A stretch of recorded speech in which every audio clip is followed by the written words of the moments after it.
どうもこんばんは、ゆちです。急に暑くなってきたので少しバテてます。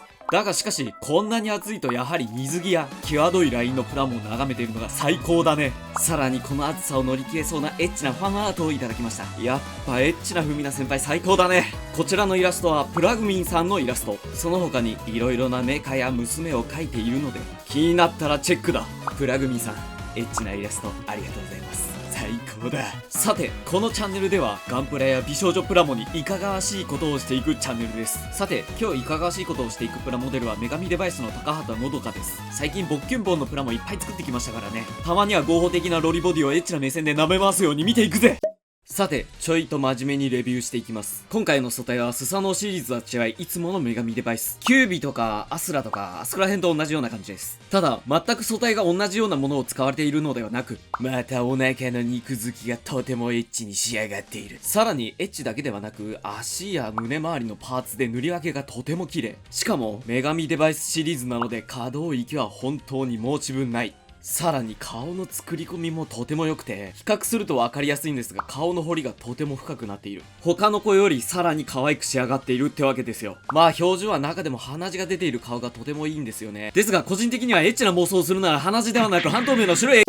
続いては武装。アリスギアのコラボ商品はぶっちゃけすごいよ。このパーツ量に心を折られてそっとじしたデュエリストは多いのではないでしょうか。俺も久しぶりの物量で焦ったよ。しかしながら頑張って作ったら武装交換はとても簡単です。手と足を付け替え、後ろに装備をつけるだけ。超簡単。しかしながら気になるのは劇中では謎テクノロジーで宙に浮いていますが、プラモでは背中。これ、あんまり無理に動かそうとすると根元が折れそうですね。しかしその他の武装の関節はしっかりがっちり太く固定されており、しかも柔軟に動いてポロリもほぼない。結構ノンストレスですね。そして何よりもすごいのがほぼ合わせ目がない。合わせ目になるかなっていう部分には全て段落ちモールドが仕込まれております。すぐみ派の人にはとても親切な作りになっていますね。正直塗装派の俺も合わせ目処理が少なくなるから嬉しい。さらに武装も素体同様にパーツの塗り分けがとても素晴らしい。作るのはちょっとすごく大変なんだけれども、メカ好きにはすぐみだけでも大いに作る価値はある。さあ、そっとじしたみんな、封印の黄金室を開け、闇のゲームを始めよう。最後に交換パーツ、表情パーツは3種類、前髪は2種類、ふんどしは可動用で2種類、ハンドパーツは7種類。さて、ざっくりレビューは以上。今日はどんな感じに仕上げていくかって？我に秘策あり。今回は前に YouTube でのどかを何色に塗ってほしいかアンケートを取っておいた。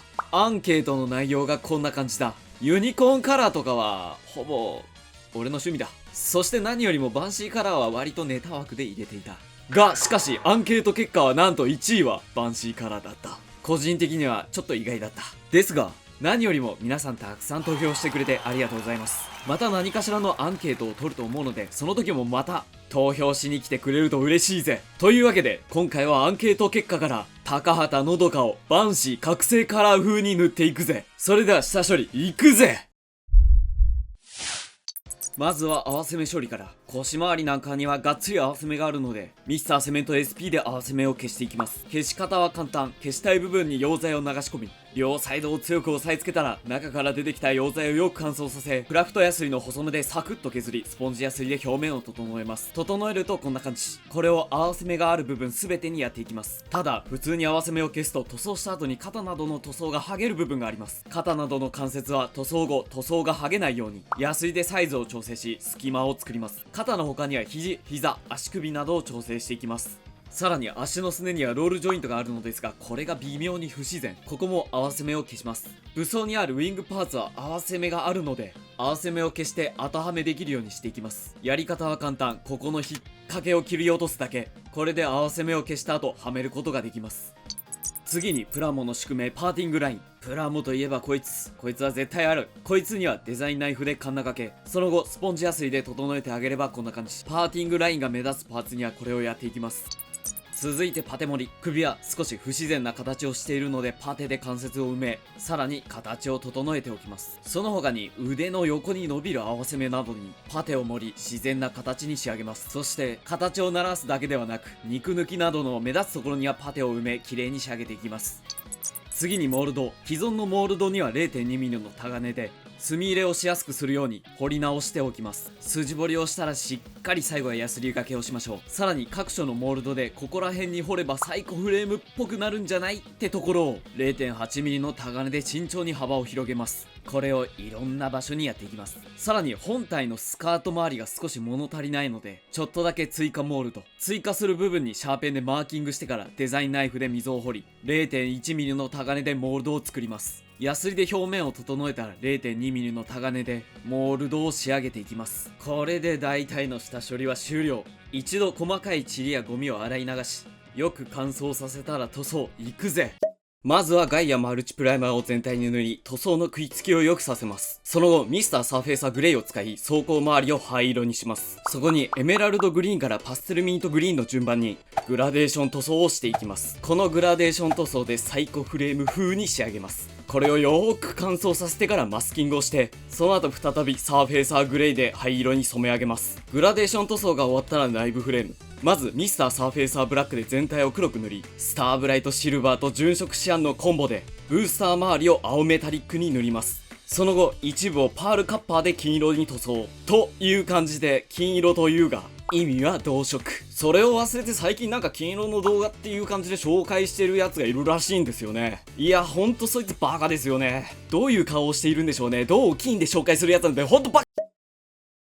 個人的にはいろいろ試した中で好みな金色、長いこと金色として扱っていたのでカッパーということを完全に忘れておりました。こんなアホみたいな理由で間違えた動画を作り大変申し訳ございません。しかしながらこの前作ったフミナ先輩にも使ってるし、スサノオにも使ってるし、ナイト・オブ・ゴールドにも使っています。確かに名前はカッパー、同色ですが確かな性能のカッパーだ。どの金色を使おうか迷っているデュエリストは騙されたと思って一度使ってみてほしいぜ。さて続きです。両サイドにつく槍っぽいものや関節の塗り分けにはフレームメタリック2で塗装します。最後に今まで塗ったメタリックを全てマスキングしてスターブライトアイアンで内部フレームを仕上げます。そして再び装甲はしっかりマスキングしたらペンキレッド、オーラブルーなどを使い青寄りの黒紫色を塗装。これを3色に調色し塗り分けをします。ボディには少しだけのどか要素を残したいのでペンキレッドとコーラルピンクを足して赤ピンクに塗装。ボディは装甲の色と被って埋もれないように赤寄りの黒紫色で塗装します。髪の毛と肌には一度サーフェイサーパステルピンクで塗装。その上から肌にはノーツフレッシュとフレームアームズガールカラー FG03 をハーフに混ぜ塗装し調色して、その上から影をつけていきます。ちょっと影を落とすだけで太ももとかは超エッチになる。最後に髪の毛にはピュアホワイトとサンシャインイエローで薄い黄色を塗り、さらにハイライトでピュアホワイトを塗ったらクリアのトップコートでコーティング。その上から色を調色して影をつけていきます。しかし影を塗るとこのようにハイライトと影がごっちゃごちゃになるので、これをメラミンスポンジを使い塗りすぎてしまった影をこすり取ります。こすったのがこんな感じ。影とハイライトがはっきりします。ここまで来たら最後にインナーカラーにペンキレッドをうっすら塗っていきます。これで大体のエアブラシによる塗装は終了。よく乾燥させたらよく乾燥したパーツのマスキングを剥いでいく。この瞬間を待っていた。サイコフレームの部分は剥がす時最高の瞬間。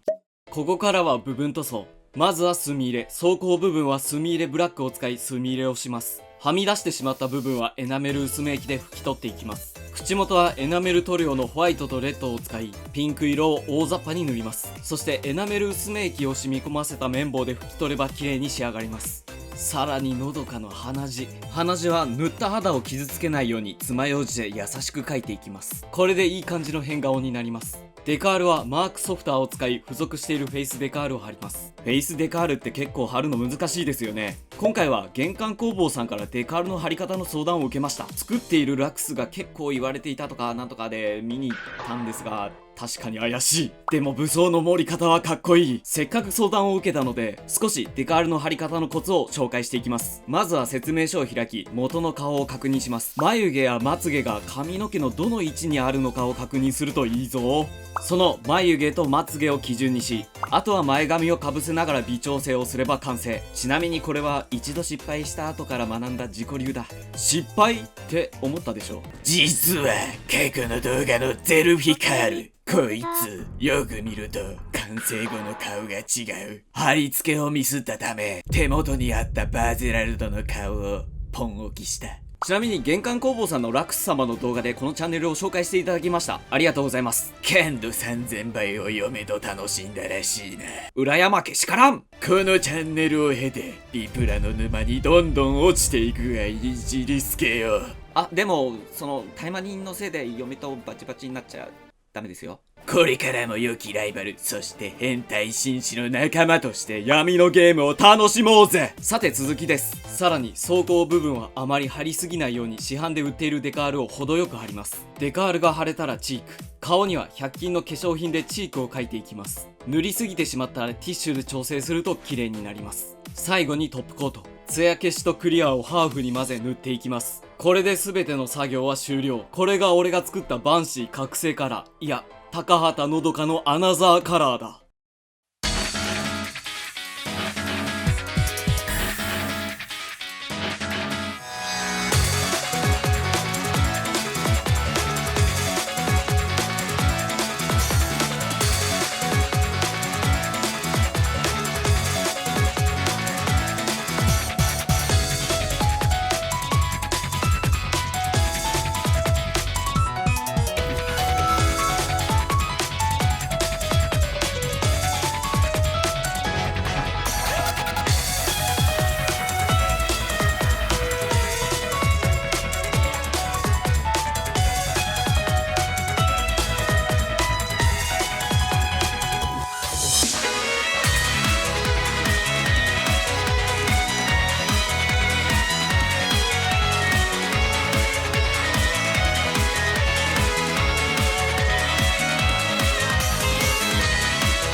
さて今回の高畑のどかはいかがだったでしょうか。個人的にやる前は大丈夫かなと思ったけれど、なかなかにいい感じのバンシーカラーになったのではないでしょうか。ちなみにこいつは出品します。もうでっかい女神デバイスのありすぎや一体いますから。出品する日時は6月21日金曜日の夜から3日間で予定しています。気になった方はチェックしてみてほしいぜ。さて今日の動画もこんな感じ。